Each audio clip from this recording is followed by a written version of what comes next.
This conference will now be recorded. What's up, everybody? You're listening to Lyle's Movie Files. I am Jeffrey Lyles. Joining me today, little brother Jace. What's up? What's going on, man? Enjoying a nice weekend. So let's get to podcasting. Jay King, what's up with you, man? I'm doing well, man. I can't complain. Hopefully everybody's in the same state as we prepare for this East Coast dusting. They're calling for about 3 inches on our side. You know, not too much snow, but enough to be disruptive in this area. Everybody get some salt and stay safe. And Gunner, what's up with you, man? What's good? Everything's cool. Perfect. All right, let's jump right into things here. So on Sunday, we had the Golden Globe Awards, and they were quite controversial because a lot of people had some lock award winners that they just assumed were going to be the case, and pretty much none of them happened as planned. So it just left a bunch of turmoil, upheaval, and craziness. So I'm going to go with the big upsets, and then I'll just kind of break down some of the other ones. So in the Best Motion Picture Drama category, this was pretty much one of the rare categories where I just felt like there was no loser. There was no way that the Golden Globe Foreign Press voters could choose a loser film. That said, there were still some that were a little bit on a higher tier for me than some others. Where it's like, okay, I would be okay if this film wins, but really you should be looking at these three. So let me break down the nominees for this one. We had Black Panther, Black Klansman, If Beale Street Could Talk, A Star Is Born, and Bohemian Rhapsody. Now, like I said, I liked all of these movies, but I feel like three are superior than the other ones. Now, fellas, based off of that, I know you all know who won, but which film would you give the nod to for that award? I'm gonna go like what's your face, Issa? I'm going with all the black people, Black Panther or Black Klansman. Are you going through your papers and your notes while you do that? Yes. 2 seconds, I was sorry. Apparently, man, it's like he had a lot of detailed reports there, Gunner. All right, what's your pick? Black Panther, of course. I mean, Issa Rae for everybody black, and Spike Lee's had his time, so it's time for Coogler to get his due. They can only choose one. All right, so Javon, how about you? I'll be honest with you. As much as I like Black Panther, I knew it wasn't going to win any Best Picture awards. I just knew it because they're not ready to embrace any kind of action, any kind of non-drama film for being worthy of a nod for Best Picture. If it had to go to anything, Black Klansman or Beale Street, even though I haven't seen Beale Street, the rave reviews it's gotten, but seeing Black Klansman, it was funny, it was deep, it touched on everything, and it was a good watch. I really felt, and it was one of the best movies I've seen this past year. I felt like it should have won. I didn't see, or no, I'm not gonna say I didn't see A Star Is Born because I saw it. It's just I fell asleep and I didn't care because this is like the third time that movie's been remade, and it just doesn't matter what you do with it. It's still gonna be the same story. I was like, we've definitely seen it before, even if you haven't seen this one in the movie. Right. and Rhapsody was just okay. I mean, for somebody who was a Queen fan, a Freddie Mercury fan, I was like, okay, this is like most biopics. It's someone else's account of the story, and they're telling it through their lens, and they're being really sanitary with the telling of the story, and that's what. To a degree, that's what Bohemian Rhapsody was. I only wish that Freddie Mercury was around to tell, to have any input in that movie. But I thought the best movie of the lot was Black Klansman of what I've seen. Now, like I said, I haven't seen Beale Street. I'm pretty sure it's a lovely film, but I haven't seen it. But to me, the best of what I had seen was Black Klansman. I felt like that should have won. Okay, so this is why I had a problem when you guys were going, no, Black Panther doesn't need the pat on the head award with the most popular Oscar category that they're coming up with. These guys are not going to give a comic book film Best Picture, maybe in our lifetimes. I just feel like they're going to be so stuffy and try to maintain the sanctity of the art of the Oscars and giving the top award to a comic book film would just make them clutch their pearls and go, oh, we can't do this. We can't award a blockbuster film I'm sorry. award. And I'm I think sorry, that's the Jeff. problem. So we need that most popular film category because we're never going to get these films that people pay money to go to the movies to see. It's always going to be these stuffy ones that make maybe $15 million, and people go, "Have you seen it?" Yeah, to make themselves sound smarter, but don't actually go see it. Okay, Jeff. But in that case, nobody. I mean, then nobody will watch the Oscars. I mean, it's like the Oscars are dying. So if you want to continue, what's happening. No one's watching the Oscars because people don't feel the need to go see these movies that these critics who are out of touch are saying these represent film. These are the top of the top. These are what everybody needs to see. And I'm not going to argue that those movies aren't worth seeing, but at the same token, they can't have this priority over films that are like Black Panther, especially, that are well made, tell a good story, have good acting, and also have good action that covers all these things that the Academy Awards should celebrate, not dismiss because it's a comic book film. Well, then they're going to continue to put the good movies like Black Panther, Raiders of the Lost Ark, all those movies. They're going to have those in the highlight package of great movies for a year. But you'll never see, like, actually care about the movie that actually won Best Picture 5 years ago because it's going to be some stuffy film that, like you said, nobody went and saw. And that's just going to continue to trend until they actually get a whole new voting body. So, well, if you're preserving the artistry of the Oscars itself and its whatever, you might. I wonder, is that before or after you decided to make Seth MacFarlane the host and have his two biggest creations tell fart jokes during the presentations? It's like, come on, they don't care who the host is. I mean, Kevin Hart's not exactly known for highbrow comedy. Of course, but then how can they're trying to appeal to the lowest comedy. They're trying to appeal to the mass audience by getting these popular people, but it's not those movies that are going to get those awards. Well, that's the point. Watch our show to watch Seth MacFarlane or Kevin Hart, but we're not going to give a film that you actually went to see in the theater. I mean, all of us have seen Black Panther, but not all of us have seen the other films that were nominated for that category. I think that just the problem with these awards in general. But that in itself is the point. I mean, you're trying to draw gate, but at the same time, you're drawing gate with the attraction, but yeah, it's like, okay, we got Captain EO. Here's Michael Jackson's ride, but there's no Michael Jackson. You know what I mean? It's like, okay, what am I watching here? If I haven't seen any of these movies, I don't care about any of this stuff. Why I'm only watching to see the host. Did you watch the Golden Globes? Barely. Here and there. Gunnar, did you watch them? Of course not. I don't watch Golden Globes or Emmys. Ever since I don't watch the Emmys, I don't watch the Golden Globes. You know why? The Wire was never nominated. I'm still holding that against all. Never. And that was the best show on TV for 3 years straight.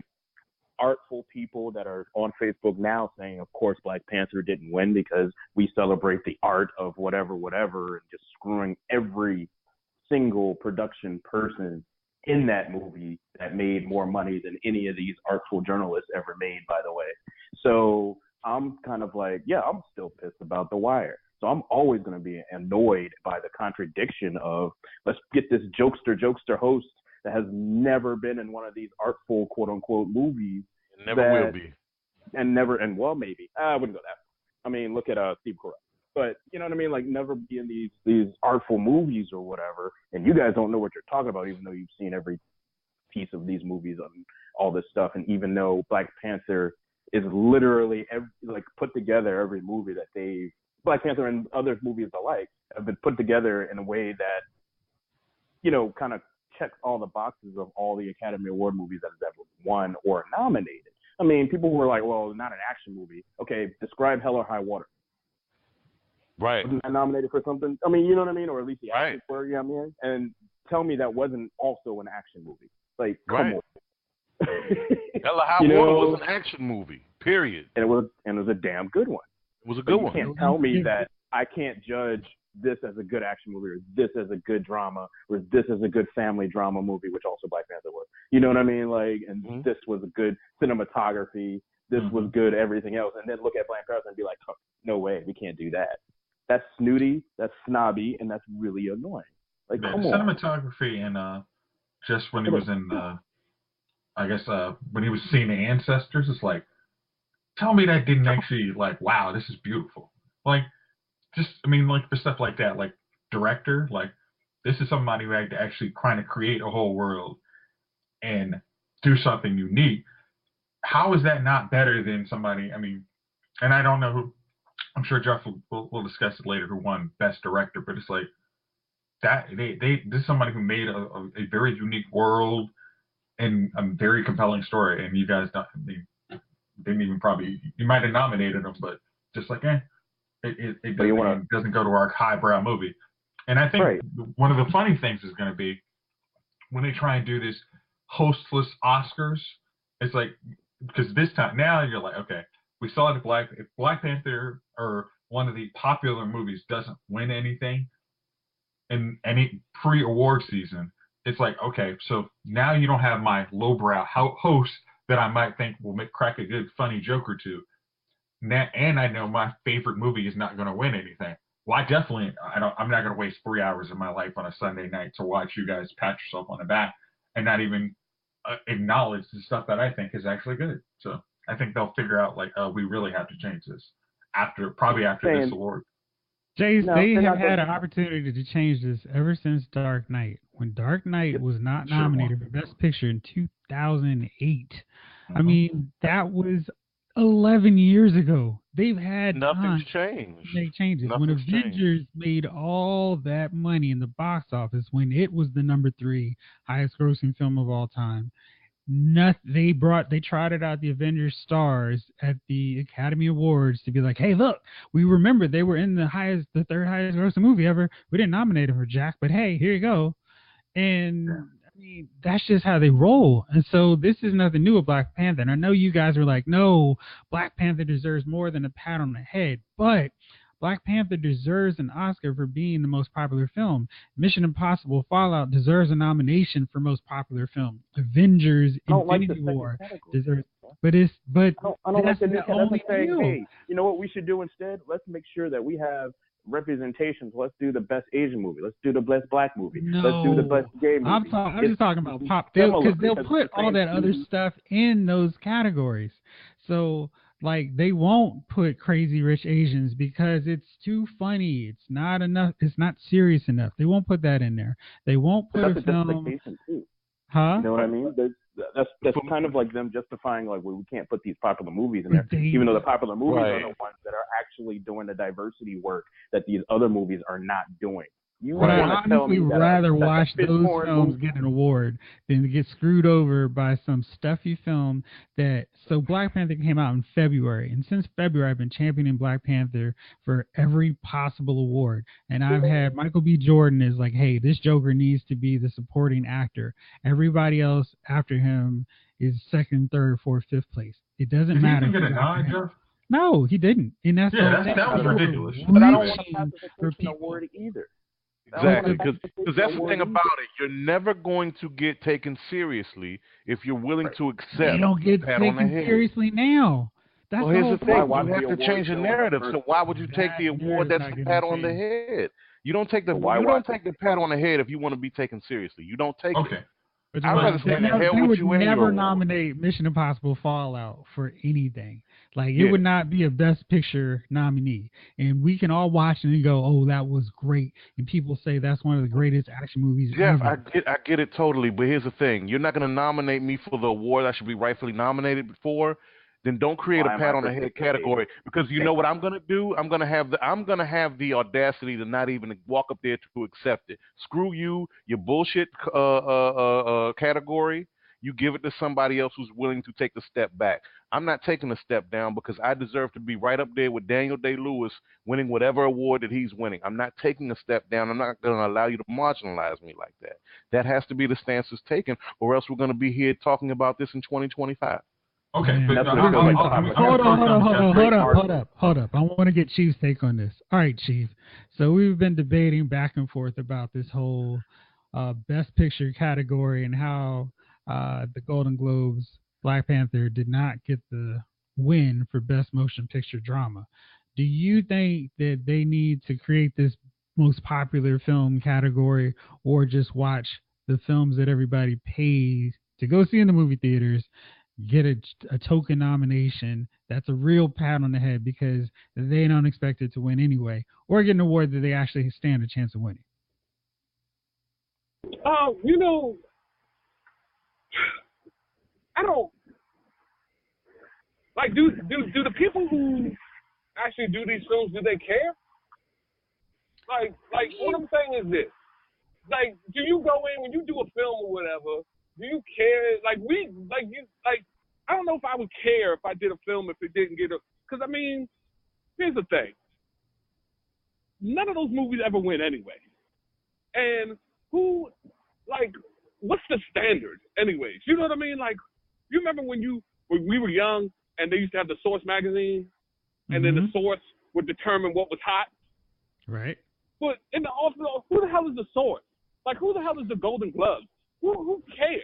Like, why do we need someone to justify if that was a damn good movie or not? The $1 billion, the money speaks for itself. They won the money category, and nothing else matters. You win that money category, it doesn't matter what the rest of it is. Like, I've never paid attention to the Golden Globes. I've never paid attention to the Academy Awards. It doesn't, because I like to see what I like. And most of the time, those artsy-fartsy films win anyways that I've never even seen any time. So I've never gotten mad because my movie didn't get a nomination, or this didn't happen, that didn't happen, because none of the movies I watch are nominated anyway. Like, that's never happened. Like, I've never seen, like, I knew Black Panther wasn't going to get anything. I never even walked in under the impression that Black Panther was going to get some awards. So that never fooled me. So when it didn't win anything, I wasn't like, oh, Black Panther lost, or they didn't get nominated, or, I mean, we knew. You knew, we knew. We never, but, like I always say, the money speaks for me. I don't get any awards at work when I do a hell of a job. But you know what happens? The money speaks for me. You give me overtime, let me do my work, I'm fine. So whether Black Panther didn't win, this didn't win, several billboards hanging up one, you know what? Okay, that's what's going to happen. But we know who everybody came out to see, what movies came out to see. It's always the money speaks for the movie for me. So I'll show up to your little ceremony and I'll drink, get in my suit and tie and eat the free meal and they get some nice gifts over there at the award show. Oh, the gift baskets is love. You get a Breitling. You get a Breitling and all that, you know? Right. The gift basket is love. I'll come out and I'll get the gift basket and I'll get the love for whatever. And then I'll go home and I'll sit back and, it is what it is for me. I don't know, man. I guess, and I'll admit this part too was like, being somebody who studies this art on his own, you know what I mean? And then, couple that with journalism and just me being a fan of movies in general, right? Like just the sheer thought of culminating all these pieces together to create what we know as a movie that's so simple to audiences, but knowing how hard it is to actually do it and then to sell it to a distributor and then to do, you know what I mean? I mean, hell, you need an award just for the perseverance to do that, right? And I know the money is probably part of that award, but when you don't get the money, it's like, oh, okay, well, maybe I'll get the award. Oh, I don't get the award either. I think part of it for me is also coming from a old career where some of those awards actually do mean something and mean money too. You know what I mean? You throw it out on your resume and there you go, right? Definitely. I'm just going piggybacking off of your work example, right? Mm-hmm. You know what I mean? Like my old career, you know what I mean? I'm just like, and when you don't get it and you see why you don't get it and you see the people who do get it and you're like, oh, Well, that makes sense too, and it's infuriating. So I know I'm taking some of that into our argument here, but no, Gunnar, you're absolutely right because like Ryan Coogler, I mean his career is set now, but he can sit back with that Academy Award for Best Director, Best Picture for the rest of his career, and that'll be how they'll introduce him. Oscar Award winning, Academy Award winning director Ryan Coogler, and they'll put the asterisk Black Panther, but that will be like the pinnacle of his career, right? And he can do multiple ones, but they will because not for nothing, like you just said, Jeff.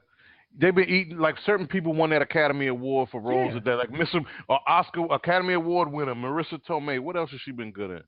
I'd use Gwyneth Paltrow as an example of Marissa Tomei. I watched Marissa Tomei in a movie. Gwyneth Paltrow is just lucky that she's in the Avengers film. I'm just using her as an example. Julia Roberts shouldn't have won from playing a prostitute or Pretty Woman. It was very simple. That was a simple role. The end. Right. I'm still going way back there, man. And you know, some of these are passing cases. Yeah, does Angela Bassett have Academy Award winner next to her name? No. I think she should. But she's also one of those people who we kind of like, oh yeah, she should have one. But it's the whole thing where it's like they get a certain amount of extra attention and credibility just for having that award. Money. Oh, especially for people who are young, like Ryan Coogler or Michael B. Jordan, Chadwick Boseman. If they get that Academy Award, they can also demand more money. Forrest Whitaker got pick and choose my roles in Scotland. Yeah. It opens up so much more for them just for having that award. Being good in a movie is great, but if you have that Academy Award, it's like a PhD. Oh, okay. Well, you must be a great actor. You got to get more money. Not even that. Yeah, exactly. You have an Academy Award, it translates to more money. You don't think, dude, Forrest Whitaker probably got a heck of a lot more money just like the stars did, as opposed to old girl who played Siri, right? You know what I mean? I mean, sure, there are other factors involved, but think about that. Like, you know what I mean? They kind of have an even role as far as like the supporting cast, right? They're supported on this tier. But I'm pretty sure an Academy Award winner got a hell of a lot more money than the other supporting people on that same tier. You know what I mean? For that, Terrence Howard was right. He got more money than Robert Downey Jr. because he was nominated for an Academy Award. So it all trickles down to all this. I mean, it's that money for having that award or the nomination in his case gives you more money. It translates. So, let me ask you this. You guys are talking about the money, but are we talking our money? Or are we talking their money? Like, so if you get 10, one writes the check. I mean, the truth is, if you are best director, Academy Award winner, studios will come to the director with more money and with bigger budgets for their passion projects. Not just their super fun action. Now you in that $20 million a movie range. Now you talking that $20 million pick range. You've got to know going in, doing a black film or a adventure film, that they're not going to nominate that film. I mean, that's just what it is. Well, Spike Lee kind of bucks that. There have been people that buck that tradition. It's just much harder. Like Quentin Tarantino's won 2 Oscars. That dude's career is set, no matter how whack some of his movies are. Go ahead, Chief. I'm sorry. No, I mean, it's fine. I'm just saying that if you want to do, if the awards are what you want, if that's what you go in for, then the money's, well, let's just say this, the money's going to open up more projects anyway. You direct a film that makes money, because that's bottom line. The movie places, they want to make money. So whether you want an Academy Award or not, and they see that your films that you direct have made money, you've got a job. So maybe at that point you can pick and choose what films. If you want to go artsy and you want to go for the award, then you pick a film to direct that you know that is going to win that award. You know that certain films aren't going to do that. You have to pick a certain type of film to win a certain award or the award that you think that film should get. And but you know, I got that. You know what's crazy about that? Hold up, y'all. You know what's crazy about that though? Eddie Murphy said this on the actor studio. What was he on there? Like 12 years ago, 10 years ago, something like that. You know, everybody on here knows, and anybody listening knows, you can only name a handful more actors, actresses in Hollywood who've made as much money for Hollywood as Eddie Murphy. Maybe Tyler Perry, who makes a lot of money and has done trash Right. movies. He really did it. Does trash movies. Eddie Murphy said this about that. Yeah, I've made a lot of Hollywood money, but I don't have a lot of Hollywood acclaim. And what that acclaim does for you is help you pick and choose the roles you want. Your phone is never off the hook when you've won an Academy Award. Even if you fall from grace, there's still a possibility. Off the hook. Never off the hook. Your phone is never off the hook. Like, nobody's never not ringing your phone. You know, you always got a call, right? And he said that his problem was he had Dreamgirls, which put him in the real spotlight. He followed up with Orbit. But see, that's the thing. He said that too. He said, you know, I was so disheartened by my loss in Dreamgirls. I finally got recognized for something, and here it is once again. I'm that, you know, that's the nature of the institution. He said something to that degree, and it was like, okay, well, I guess this is just what I do. I guess you're never going to give me that respect. I'm never going to get that respect from Hollywood. So, I was going to say, did Robin Williams ever? I mean, like once he started his switch from comedy, he never got recognized for any of the good dramas he did. Robin Williams? I'm sorry. He was that Good Will Hunting. More than Vietnam? More than Vietnam and that clown. He played the clown doctor dude. Yeah, but he had to basically stop doing any more comedy movies. He couldn't. I mean, he had to basically, like, he could do the occasional, what was it, Night at the Museum, but it had to mostly be focused Will Hunting? I mean, I don't know, man. I think he was able to do all kinds of things. People respected him as an artist or as an actor either way. But Eddie Murphy probably has been labeled as a comedic guy who does dumb stuff. But it seems like Robin Williams couldn't go back. But he got that chance. Robin Williams got that chance to do it, though. That's the thing about it. He got the chance to do it. For what it's worth, Robin Williams was a coke. Well, no, he got a chance to do drama. Robin Williams, for what it's worth, had been known for being the coked up comic from Mork and Mindy. Yeah. Eddie Murphy at that point of Dreamgirls had what, 2 successful, like billions made in Hollywood successful franchises. 3. Right? So, I mean, that it's just a rough way to go. I guess having that title next to your name, Academy Award winning, for what it's worth, that does something for your career. It does. I don't care what career you have. I'm still putting my own crap in there, sorry. But, you know, I don't care what career you have. You put that asterisk right there, I won X award.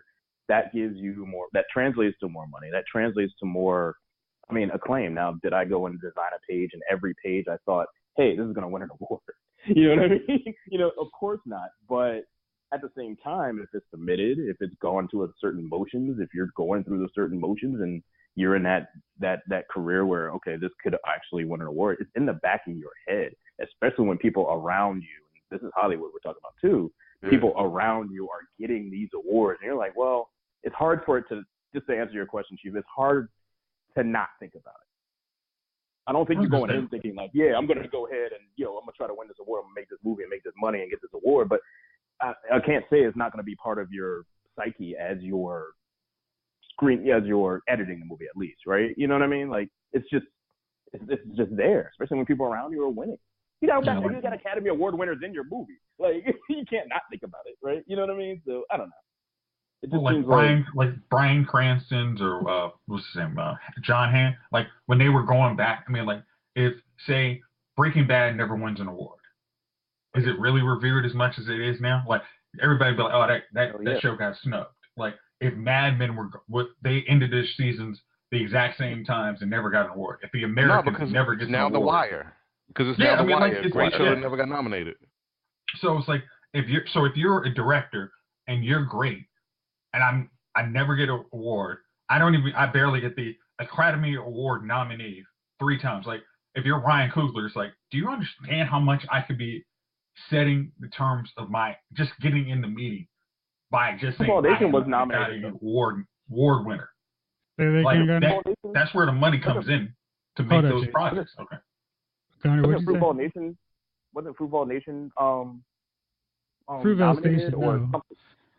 No, he was starting to make his move for everything. I'm pulling it up. because I don't like to be one of those people just saying stuff to say it. Okay. Let's see. It was not nominated for any Oscar. It should have been. That was what I was polling for when I was voting too. He's one of those deals where he has always been on the cusp. He's got a movie, he puts it out, it's great. People are like, oh, it's so good. And it's always on that maybe 6 or 7 slot out of the nomination table. So it's like, oh man, if there was like an honorable mention, he'd be on there. Same deal with Creed. I mean, I don't care what people say. I mean, they watched Creed and nominated Sylvester Stallone for Best Supporting Actor and Best Screenplay. So it's not like people didn't watch the movie. But I don't know how you can watch Creed and go, man, this directing is not good. Or Michael B. Jordan, he's okay. But Sylvester Stallone, he's the one that's pulling this movie together. I don't know how you do that. And I don't know how you can watch Black Panther and go, wow, okay, yeah, this is okay, but I really like this movie about this queen, and I like Bohemian Rhapsody. It's a made-up story of a queen, but I like that more. I mean, those are problems I have. So let's move on to another category. Anyway, for that best motion picture drama, for those of you who did not see, Bohemian Rhapsody won, and that's, like Gunnar said, pretty much a fictional take on Queen. It follows the biopic narrative, and it's entertaining, and it's got Queen songs, so it's hard not to like. But yeah, I would have gone Black Panther on that one. Let me go on to another category before I go to one I know Gunners want to talk about a lot. Best performance by an actress in a motion picture. Glenn Close, The Wife, Lady Gaga, Star is Born, Nicole Kidman, Destroyer, Melissa McCarthy, Can You Ever Forgive Me, and Rosamund Pike for A Private War. Have you guys seen any of these films? Nope. Negative. Chief, I know you've seen them, right? That's a no. That's my point. Like nobody, like sometimes someone wins the popular vote, but sometimes the electoral gets you in. I'm just saying that this is what it is. Like you can win the money, everybody can go see your film, rave about what kind of film it is, but these films. Oh, my fault. Yeah, these films that you see are the ones that get in that no one has seen. So like that's what I'm saying. Like you going into a system, or you getting judged by a system that really has there's no written rules to this system. It's just people go in and be like, oh yeah, you know what? We're gonna go see that movie. We like it. We're gonna. Doesn't matter. Like there's no rules to picking, and why people get mad and things like that. But there's no rules. There's people. It's almost like when they vote for the Hall of Fame. The fans want one person. The people who are picking the actual Hall of Fame people pick somebody else. You're like, all right. It's what it is. You can't. You know what I mean? Like to get upset over it is just the way it is. Like, just be glad that the people that you do like are doing these films that are popular, so they can continue to work. You can continue to see your favorite actor or actress in these different movies, because if it was up to the people who picked the movies, you wouldn't see, like, we'd all be watching The Notebook. I like The Notebook, Chief. Notebook wasn't terrible. But where does it change? That's the thing about it. I mean, we get it. It's the way it is, right? And there's no written rules, but there are rules. You can't be too much of a minority. You know what I mean? There are rules, but where does it change? Devon, to your point, so I'm looking through the best performance by an actress, and the Golden Globes breaks it up because they have a drama category and they have a musical or comedy. So that doubles the chances for a more diverse makeup of nominees. So in that best actress, guess how many are not white? What, 1? 0. 0? I'm gonna go with 1.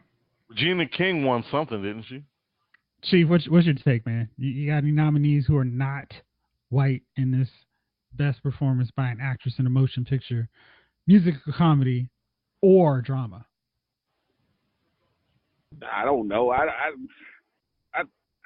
don't know. I don't go through these. I don't go through these at best. Constance. I'm gonna go with whatever. Yeah, I'm gonna go with whatever you guys go with, because I trust your judgment. I don't know. I don't watch a movie. When I watch a movie, I watch the movie. I've never watched a movie for the actors unless the acting was bad. You know what I mean? Like with Elizabeth Berkley and Showgirls. You could just be like, this is horrible. But that movie was beautiful. The movie was terrible. It was gratuitous That nudity. movie wasn't as bad as Beautifully- people make it out to be. That movie was beautifully bad. I mean, I've seen a lot of worse movies than Showgirls. Of course. I'm not saying the movie. I'm saying the acting. The movie was okay in itself. The acting at times was downright bad. Is what I'm saying. I mean, I feel like it's just Jesse. I don't know. I guess everybody agreed with you, Chief, because she didn't get much of anything after that. So. Yeah, well, that's what I'm from saying. Jesse Spano to like straight, like, let me just show you my cooch. The softcore Good. porn. Yeah. And it's terrible. And she couldn't even do that right. She couldn't even do that right. Did you see that pool scene? I'm like, damn, you can't even pretend to have. Okay, then. So it is. It was bad acting. Okay. It was The terrible. acting wasn't great. So for this category, there was one, Constance Wu for Crazy Rich Asians. So out of 10 nominees, they had one minority. She did not win, in case you were curious. Of course not. Of course not. Now it's a little bit better on, let me see. Let's see what it's like on the male category. All right, so there's 1, 2. That's good. 3. So 3 in the male categories. John David Washington, Rami Malek, and Lin-Manuel Miranda. So at least we're mixing things up a little bit better. Then we go to the best performance by a supporting role actress in any kind. Regina King wins for If Beale Street Could Talk. She beat out Amy Adams, Claire Foy, Emma Stone, and Rachel Weisz for The Favorite. I really think that they need to stop cheating with The Favorite, though, because I don't like that both Rachel Weisz and Emma Stone are nominated, because I feel like that's a lazy nomination tactic. Oh, we'll just nominate both of them. They were so good. Pick one, open up the floodgates for somebody else, because Black Panther really should have someone represented in that supporting actress category. That's my not so hot take, but I mean, come on. Okay, Jeff. Like, no, I guess that was actually one of my issues. Like, if you what was it? Dark Knight had something that had like 2 best support. It was like best Dark Knight should have had like 3 people for best supporting. It's like, all right, you should have had Aaron Eckhart and what's my man? Gary Oldman. Yeah, it was like, I mean, like, but that was like, if they had those 2 nominated, I wouldn't say they're doubling up. It's like, they were both phenomenal. So if there's a chance when it's phenomenal, they should. I didn't think The Favorite was that good that they should have put both of them in there. Honestly, I probably would have gone with somebody else entirely and not have either one of them on there. But I'm one of the few that didn't love The Favorite like a lot of critics, so take that for what you will. Yeah. Best Supporting Actor, Mahershala Ali won for Green Book. Timothy Chalamet, beautiful boy kid. Adam Driver, Black Klansman. Richard E. Grant, Can You Ever Forgive Me? And Sam Rockwell for Vice. So the Best Supporting Actors, this is probably a strong indication of where the Academy Awards are going to go. I think some of these other ones, because of the multiple categories, are a little bit more of a toss-up. But I think we could very well see the Oscars wrap up with Ali and King as the Best Supporting Actor and Actresses. That's cool. Now, let's talk on the controversy. So, Green Book won for Best Screenplay, Best Supporting Actor, like I just said, and Best Motion Picture, Musical, or Comedy. So, Green Book, now I'm just going to preface this right away by saying that I like Green Book. I thought the movie was entertaining and fine. Now, when you start going into all the behind the scenes stuff, it's kind of like, it's a little sticky and little like, maybe we shouldn't go for a film that has all this stuff behind the scenes with it. Because Harry Belafonte said, hey, the movie's right. The family's tripping. I don't know about the Shirley family details, but I think it's kind of weird that, and I think in some cases, maybe the family is estranged and just wants in on the hype or whatever. So that could be a possibility. But then you have one of the co-writers of the film tweeting that, hey, I believe this guy in the White House and that all Muslims were celebrating after 9/11. That's also problematic. And it's just so many things with the film. And then you have the director, Peter Farley, who has to now apologize for exposing himself. There are a bit too many problems with this movie. Gunnar, I know you have lots of thoughts on Green Book. What do you think about it? Or is this your dummy of the week? Is this your dummy of the week and you want to save it for later? Not at all. But okay. let me run down the list of things that I find wrong. That the whole director Muslim. Look, or was it the director? He's a writer. Right. Yeah. Right. One of three. Dude's son, right? Yeah. Was it Dude's son, or it was just like whatever? I don't remember which one it was because it didn't really matter to me because it was par for the course. Par for the course to me. I don't really, you know what I mean? I care, but you know what I mean? I'm like, that's par for the course. I didn't expect that. You have a whole bunch of people who are not black writing about something that is black. And, well, how about this? I understand that this is the story of the driver, right? And the son wanted to throw that in there. But it is irresponsible to not get the other side when you depend on the other side to tell the story, right? So why would you never talk to the family? I mean, this whole Green Book, the title alone is mistitled, but if you're going to use it, you should at least acknowledge. In fairness to everything, they change titles up for movies all the time based off. No, I understand that. Yeah. No, I completely understand. So it understand. may not even be the people who were responsible. And did you know Octavia Spencer was an executive producer of the film? I know. I'm getting on her. Getting on her. That actually might be my dummy of the week, quite frankly. We'll see. But no, and then she's gonna, of course, defend it because she is the executive producer of the film. So I'm like, that's fine. You got to protect your money and protect your coin. But I grew up in a country where I'm black first, so I'm going to be black first, and I'm going to not the whole, we're not all one thinking one way, but at the same time, if we're gonna go back in time to where white writers were telling black stories, and you're going to defend it, that seems problematic to me. You get what I mean? So I'm done with Octavia Spencer on that accord. I hope she continues to act because I enjoy her when she acts. Anyways, so yeah, like going back to what I was saying, Green Book is mistitled. It barely showed it, and then apparently he went off course. So why even present it, and why even make it such the headlining part of the movie? I know why. To attract black people to see this movie that white writers made, telling our stories, which I cannot stand anymore. We don't need that anymore. And if they're going to do it, please get the input from the other side that you depend on. Like I said in the beginning of this, that you depend on the storyline. You know what I mean? Like, so Mahershala Ali had to apologize to the family. Whether, the family's doing their thing, doing their Prince family thing or Jackson family thing, fine, whatever. But at the same time, they still didn't get their input. That seems to be the running story, and no one's defending that. The end. In fact, they're saying, well, this is my dad's story. That's their defense. And, everybody's saying they weren't really that good friends. So why even tell this falsehood? You get what I mean? This probably shouldn't have been based off a true story. It should have been like, hey, we just made this thing up. You know what I mean? Like, I'm like, come on. I keep reading different things about that in terms of their actual friendship.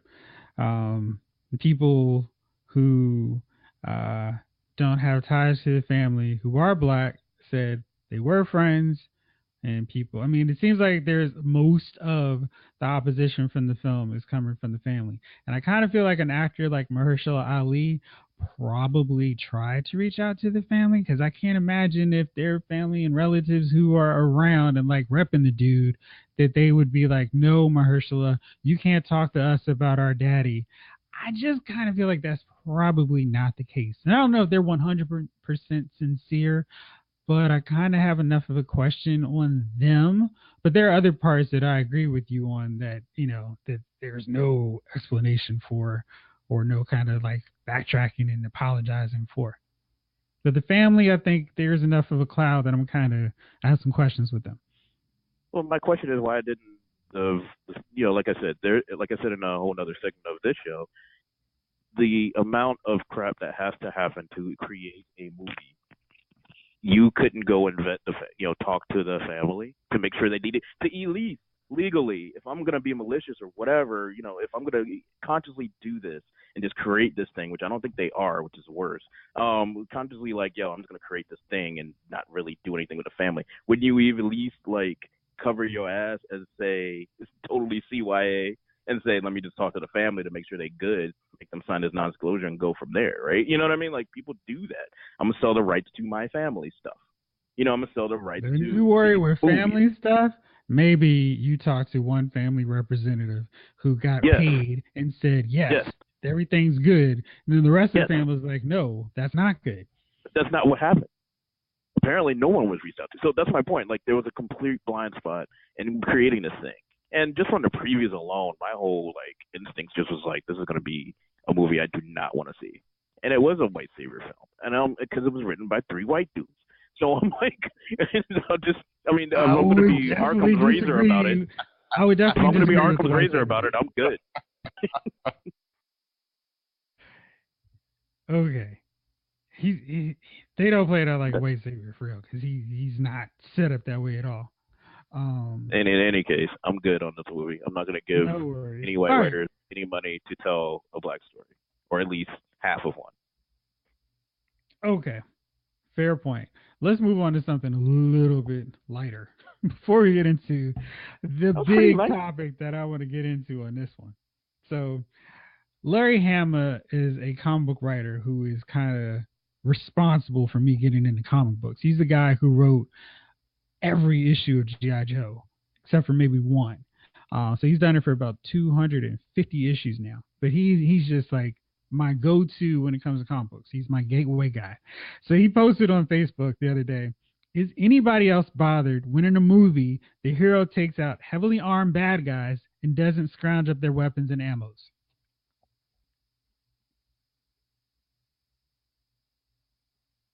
I notice that every now and then. I don't know. I'm just like, hey, why are you out of ammo? That dude had a gun that literally looks like your gun. It literally is your gun. Or was better than your gun, and you didn't just take his. Or you just didn't take that gun. The hero has like a in pistol, a video game. Yeah, like the hero has a pistol, and the guy he shoots has a machine gun, and he walks over the machine gun. That's what made John Wick so smart. John Wick was doing it. I see your ammo. Check. New gun. Yeah, the dude wasn't even just taking guns. He was taking ammo from the guns after he would kill them. I was like, man, he looked like the smartest dude I've seen in an action movie in a very, very long time. Just making it real, because I'm going to tell you something that I've rarely seen in action movies is anybody changing a clip. like the never... His name, the never ending clip. John Wick did. Yeah. John Wick definitely did. Yeah. Because there's a hint of realism in that movie. I mean, I've seen action movies where the star, like I forget the Steven Seagal joint, where he never changed the clip. All of them. All of them. Every movie. Was that Under Siege where he had the same? Dude, they all blend, like, man. Oh my God, they all blend. Was it the train or the boat? Which one are you talking about? Before he got fat and started wearing muumuus and Native Americans print smocks. Before he started wearing the Azteca print smocks. Right. Yeah. I'm sorry. It's hilarious. But true. Okay, so that just came up, and I was like, yes, that is absolutely true. I mean, when I'm playing a video game, I don't step over the guns that have more ammo than the one I'm using. It's just a basic technique. I remember when Streets of Rage started doing that. Double Dragon and Streets of Rage, man. You were like, oh, I'm going to pick up this bottle. What? Exactly. I mean, it's just basic common sense. Oh, I can hit you with my fist, or I can hit you with this bottle. Or brass knuckles. Yeah. But the bat. I was always like, why is the bat breaking, man? Come on. Right. Because you're hitting somebody against the head with a bat. Of course. I mean, come on, man. This Louisville Slugger isn't getting broken after it hit somebody 10 times. It's all good. Okay. I'm excited about this news. We're getting a new Final Destination. Final Destination 6 is coming, and even better, it's being written by some Saw writers. What do you think, fellas? Chief, you on board with this one? No. I mean, I think all that stuff has ran its course. Another Final Destination. I mean, like, do they go and find death and attack death directly this time? I mean, it's certain things when you a teenager, I guess you can go back and watch. But after a while, I mean, Hostel, Saw, Final Destination. What's the other thing that's ran itself out with the Fast and the Furious? The Raccoon Corporation. Resident Evil. Resident Evil. What are you talking about? That's all. Wait, whoa. When did they make a Resident Evil movie? Yeah, exactly. They made 3 Resident Evil movies from what I'm hearing, and they've yet to make a live action one. Yeah, animated. Those animes are really Those good. are great, man. Yeah, hilarious. Those things are just. Those things are garbage. I just, like the first couple were okay, and that's what I'm saying. Like 1 or 2, you know what I mean? But like, if it's just the same, it's the same premise to every movie. It doesn't change. It doesn't morph into something different or become something different. When you walk in that theater, somebody's gonna fall asleep or have a vision of death, and then from that point on, death is gonna come and kill everybody in order. I mean, it's different ways. It's like, like I've seen it. Like that's what and we complain all the time about them doing movies and remakes of the same movie that we just saw. You know what I mean? I can't be a part of that. I'm tired of Final Destinations. I'm tired of Saws. I'm tired of Hostels. I'm tired of Jason movies. If there's no change, it's just the same movie over and over and over again because they know that people are going to show up and see that movie, but not me. You know what I mean? Not me. I'm not showing up 2 weeks after the movie's out, and I'm not showing up on opening night. So it's going to be what it is. I mean, people are going to go see it. They're going to make their little. It took them $50 million to do the movie. They'll probably make $80 million off the movie. So be it. God bless. I'm not interested. I'll be home. You know what I mean? Maybe filing my nails that night or something. I'm just not gonna do it. I can't anymore. They're not even good. They're not even good. The last Saw was garbage. You know what I mean? It was just pure garbage. I mean, the Resident Evil, the last Resident. I didn't even watch the last. That last no. You should watch that last Resident. No, he's got to watch that. That is. You gotta wrap it up. Like you gotta watch that last one. That's steaming garbage. No, I can't. Well, caught on that's fire. what I'm saying. It's garbage. I mean, it's just becoming. They don't care no more. They don't care. It's not garbage anymore. It's a heaping pile of dirty diaper. Just an Indian on food. Fire. Pampers on fire. Dirty Pampers on fire. The thing is, they're rebooting the Resident Evil movies for 2020. That's the target. That's great. That's absolutely great. I'm on board with that because those have to be better. Well, here's the thing, Jeff. I read that they're trying. James Wan was supposed to be involved, and he wants to take it back to the original Resident Evil video game. Right. That's what they should have made those movies about. Gosh, I mean, Super Alice. I'm okay with that. Yeah, man. And James Wan, where do I throw my money? Because I'm on that movie. Gosh, you know what? That could be one of the video game movie exceptions to the rule. All video game movies suck. That has a good story to it. I mean, it's like it actually more. The action was cool, but the story was always what bridged every game, and that's one remake I am totally on board with and will go see. It's like, hey, here's Chris Redfield. I mean, it's like, hey, Albert Wesker, done, sold. Hey, Jill, you're a master of lockpicks, aren't you? Come on. Let's make that happen. Hello? I'm on board. Yeah. Okay, so another movie that I'm excited, and I'm very curious to hear what you guys think about this one. Coming to America 2 is actually going to be a reality. And we've got Arsenio, Eddie Murphy, Sherry Headley, James Earl Jones, John Amos. Everybody's ready. And Craig Brewer, the guy who directed Hustle and Flow, who directed it. Dude, we got a plot. I don't need a plot. I don't. I mean, it's Coming to America 2. If it's like 37% as funny as the first one. It'll be better than most comedies I've seen in the last 5 years. I dig that, Jeff. But what I'm afraid of is 48 Hours 2. Or Beverly Hills Cop 3. Was it another? Beverly Hills Cop 3 is what I'm afraid of. Yes. Yeah. That's what I'm afraid of. Is Eddie writing the screenplay for this? No, he's not. Let me pull this back up here. But I'm really looking forward to this one. Craig Brewer. Really? See, I know he's about to hate on it. He's absolutely about to hate. I understand where this is coming. And I'm a North Sentinel native, and coming to America is a white man, Christian. Kenya Barris, Blackish, is going to be rewriting the script that Barry Blaustein and David Sheffield wrote. Kenya Barris is... Wait, they're rewriting it? No, Kenya Barris is rewriting the script. No, she's rewriting what they already did instead of just creating something? No, they've been working on the script for a long time, and Kenya Barris is just fixing it. Yeah.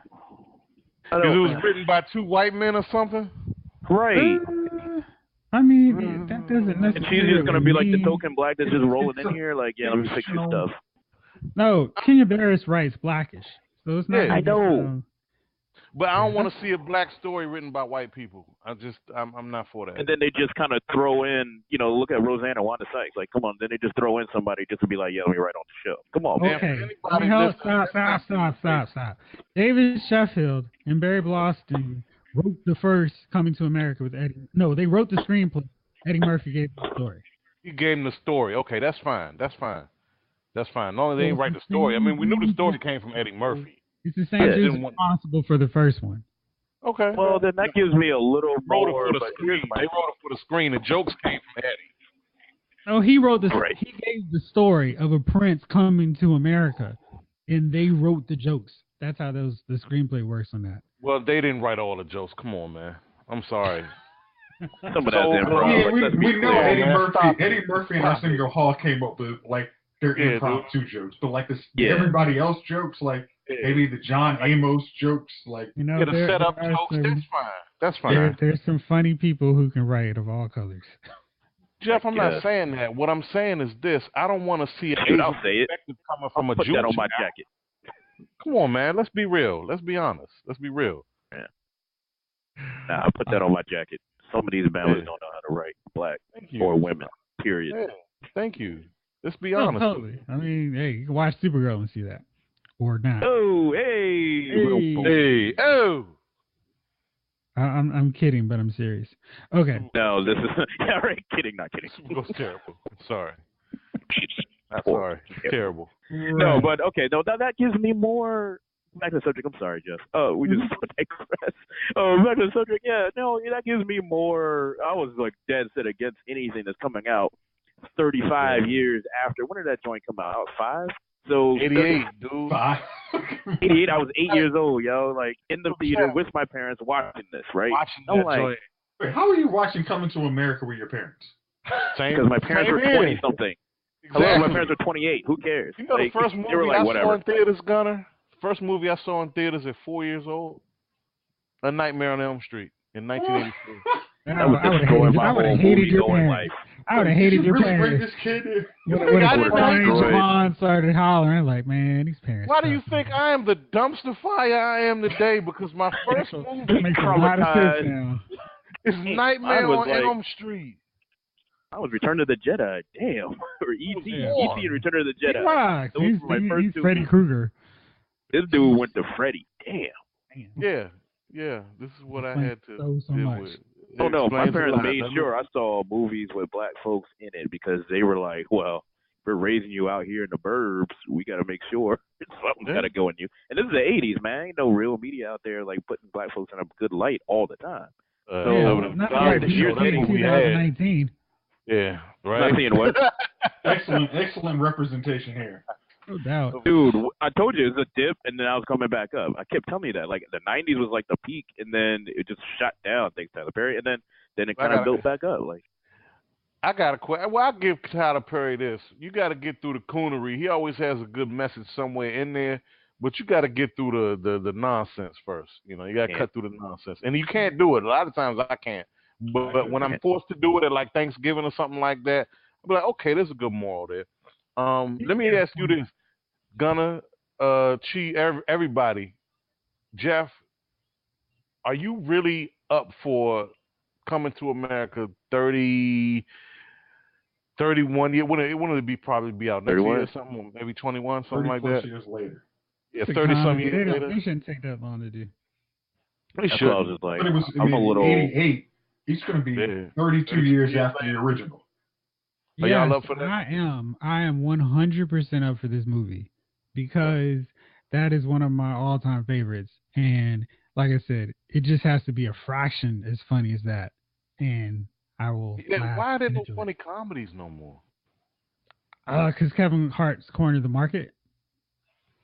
I can't just blame that on him, though, dog. No, but I'm No, saying no, that I'm they- from they- Hollywood. they- There's A lot only of one. great things. It's I like, mean, oh, Kevin Kevin Rock. Hart's got this on lock. We don't need to make any more comedies. I don't Remember, know. there can only be one. I think it's like Nas, I man. mean, No what- idea is original. What sense? What sense is this? Well, I mean, look, you know what pisses me off, man?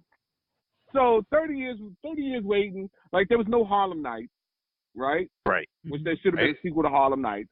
Mhm. It should have been a sequel to Coming to America, right? The Right. goddamn Bad Boys sequel took, what, It's 20 15 years. years 20 years. to come through? Like, yo, this is ridiculous, man. And now I'm in my, I was 10. I'm in my 40s now, and now Coming to America is back. Right. Like, yo, like, come on, man. Like, what is, like, it took y'all this long for a movie. Like, it just doesn't make sense. That's a good That point. irritates me, man. That Really irritates does, me to So no he's joined at 8. end, man. Eddie Murphy's always, but that's the thing. Eddie Murphy's always been in the spotlight at some time or another. He's had Yeah. movies at the movies. He's been doing movies since we can remember. Good or But bad, my yeah. point is, so, like, this could have been made earlier. This could have been made earlier. We could have got this in 92, 93. They didn't have an And idea you know what I back mean? then. I didn't And have a what, Jeff? They Jeff, didn't have I an get- idea back then. give you that, but I feel like they won't have any better idea than no idea in 2020. But maybe they can Right. focus on Akeem's son coming to Maybe America. you're gonna have to. I mean, that's the only obvious thing they can possibly do, right? Yeah. Like, and then Akeem's son's going to do the same thing. It's going to be the same plot. It's going to be Well, freaking Star but Wars. It's very and- different in 2019 than 8. So, It I mean, is. like, I'm cell gonna hate phone- that if that's the case. Maybe Strong J will show up at the barbershop. I mean, Grace Jones. John Jay will show up at the bar montage of all the people that he's trying to date because they're really going to recreate the exact same thing. Mark my Yeah. words. Jeff's gonna see. Jeff Wait will till- see to tell us what it is. Yeah, that's the one. I'll This is the read one the I'm going to review, actually yeah. have to wait till you see it. Yeah. Right. Yeah. That's that Live Movie Files review. Bam. Yep. Yo, I can't wait to see Randy Watson doing his tribute act.